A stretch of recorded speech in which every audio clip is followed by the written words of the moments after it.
আমার কিন্তু এসব আর সহ্য হইতাছে না। কি সহ্য হচ্ছে না? আমি তোর লগে কথা কইতাছি না, আমি পলাশ ভাইয়ের লগে কথা কইতাছি। কি হইছে তোর? তুই এমন করতেছস কেন? কি হইছে তুমি বুঝো না?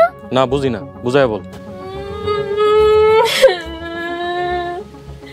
আমি তোরে ভালোবাসি সেই ছোট্ট কাল থেকে, যখন থেকে ভালোবাসা বুঝি না তখন থেকে ভালোবাসি। পরিবারের ঝামেলার কারণে আমি তোরে কইতে পারি নাই, কিন্তু যখন এই চিন্তা করছি তোরে কমো, তখন এই রিতায় তোর মাথাটা নষ্ট করে দিছে। আমি তোরে ছাড়া বাঁচবো না। তুই যদি এখন কস তুই রিতারে ভালোবাসোস, তাহলে কিন্তু আমি বিষ খামো। হাউ সুইট, এই কথাটা বলতে তোমার এতদিন লাগলো? আমি তো ভেবেছি তুমি আরো আগে বলে দেবে।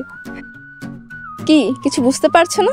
আমি বলছি, পলাশ ভাই আমাকে আর মাকে ফোন করে ঢাকা থেকে নিয়ে এসেছে এই দুই পরিবারের ঝামেলা একেবারে মেটানোর জন্য। কিন্তু এখানে এসে জানতে পারলাম তুমি পলাশ ভাইকে খুবই ভালোবাসো। তাই আমি আর পলাশ ভাই তোমার মুখ থেকে কথাটা বের করার জন্য এই জেলাসটা করালাম। হ্যাঁ মিনা, এই পর্যন্ত যতবার তোরে পাত্রপক্ষ দেখতে আসছে আর যতবার তোর বিয়ে ঠিক হয়েছে, আমি ততবারই তোর বিয়ে ভাঙিয়ে দিছি। কেন ভাঙিয়ে দিছি জানোস? কারণ আমি তোরে ভালোবাসি। তুই তো বুঝবি না, কারণ তুই আমার কখনো ভালোবাসস না। আর তোর সাথে এত কেন ঝগড়া করি জানোস? কারণ তোর সাথে ঝগড়া করতে আমার ভালো লাগে, তাই সবসময় তোর সাথে ঝগড়া করতাম। তুই আমার কোনোদিনই বুঝবি না মিনা।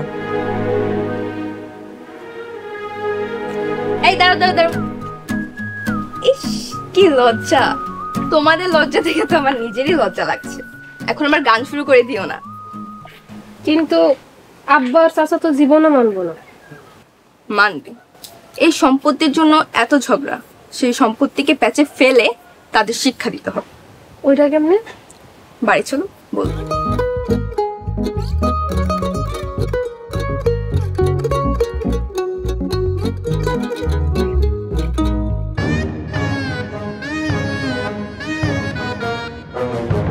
তোমাদের এই লড়াই শুধুমাত্র সম্পত্তির জন্য।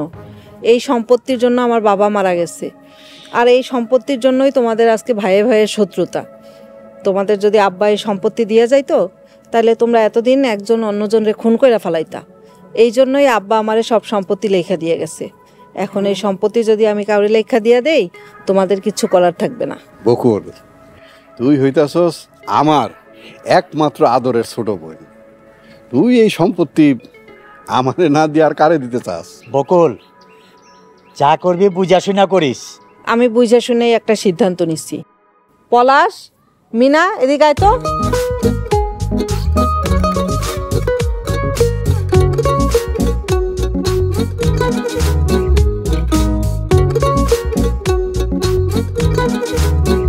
পলাশ আর মিনার বিয়া দিতে হইব। কোনোদিন আমি ওর মাইয়ার লগে আমার পোলার বিয়া দিমু না।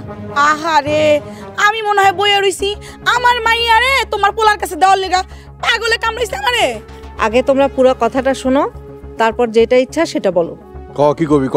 পলাশ আর মিনার বিয়া হইলে ওদের ঘরে যে সন্তান হইব, সেই সন্তানের বিয়ার সময় আমি সব সম্পত্তি সেই সন্তানের লিখে দিব।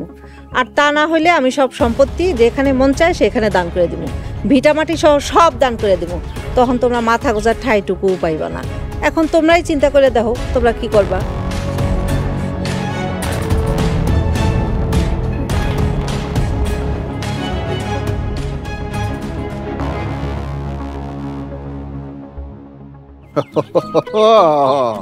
আসলে এতদিন তো আমরা এই যে ভাই ভাই হুদাই ঝগড়াঝাটি করছি। হুদাই ঝগড়া করছি। হ, ভাইজান ঠিকই কইছে। আজকের থেকে আমাকে ভুল ভেঙ্গা গেল। আমি তো ছোটবেলা থেকে মিনারে আমার পোলার বউ হিসাবে পছন্দ করে রাখছিলাম। আমি তো পলাশকে ছোটবেলা থেকে জামাই হিসাবে মাইনা নিছি। আমরা ভাবলাম আমাগো সম্পত্তি আমরাই তো খাবো, মাঝখান দিয়ে আবার অন্য কেউ খাবো, এর লেগে আমরা মিলে গেলাম। মিয়া ভাই ঠিকই কইছে। আজকের থেকে সব ঝগড়াঝাটি বাদ দিয়া আমরা দুই ভাই মিলে গেছি। মিনা, পলাশ, এরপর যদি আর কেউ ঝগড়াঝাটি করে তাহলে আমাকে জানাবা। আমি প্রতিবার ঝগড়ার জন্য 1 বিঘা করে জমি দান করে দেব। আরে থাম থাম, পাগল না কি ধরনের কথা কস 1 বিঘা করে সম্পত্তি দান করে দিবি আমরা তো এমনি মিলে গেলাম আয় ভাই মিলে গেলাম কত সুখের সংসার আমাদের তাইলে মিয়া ভাই আর কোনো চিন্তা নাই আমরা দুই ভাই যখন মিলে গেছি এই খুশিতে আজকাল সবাই আমার ঘরে ভাত খাইবো আরে পাগল নাকি তোর ঘরে খাইবো মানে আমার ঘরে গোস্ত পোলাও রান্না করা আছে তোরা সবাই মিলে আমার ঘরে খাইবো না ভাই আমি আগে কইছি আমি আপনার ছোট ভাই আমার ঘরেই খাইবো আরে শোন আগে গেলে বাগে খায় শুনস নাই তুই ছোট তোরে তো বাগে 1 গিলা খায়া লাগবো আমি বড় আমার কথা চলবো আমার ঘরেই সবাই খাইবো আয় ভাইজান আমার ঘরে সব বাজার সদাই করা আছে, মাছ মাংস সব। হাই হাই কি কইতাছে, আমি যে কোন রাইন্দা বাইরে রেখে দিছি। তুমি কিন্তু সব সময় একটু বাড়াবাড়ি করো, খারাপ হয়ে যাইতাছে কিন্তু। এই খারাপের দেখছত কি? হ্যাঁ খারাপের দেখছত কি? আমার ঘরে যদি এরা খাইতে না যায় তাহলে আমি রক্তের বন্যা বয়ে ফেলাবো এখানে। আর আমি কি করুম? হ্যাঁ আমি কি ছায়া ছায়া দেখবো? আমি কুসা কুসা করে কাইতে রক্তের বন্যা বয়ে তোর কুসা কুসা, তুই একটা জিলাপির প্যাচ, সারা জীবন তোর ভাসুর কইয়া গেছে তুই জিলাপির প্যাচ, তোর মধ্যে জিলাপির প্যাচ। তোমার জামাই এই কথা কইছে, আর তুমি কি করছো? এই বাড়িতে আগুনের পর থেকে আমি সব জানি। এই বাড়িটারে 2 ভাগ করছো, দস দস করে দিছো। আমি এই বাড়ি ভাঙছি? তুমি কিছু কইতাছ না, তোমার ভাই কি কইতাছ? আরে মিয়া ভাই কি কইবো আমি কুড়াইতে চাই না। লাগবে না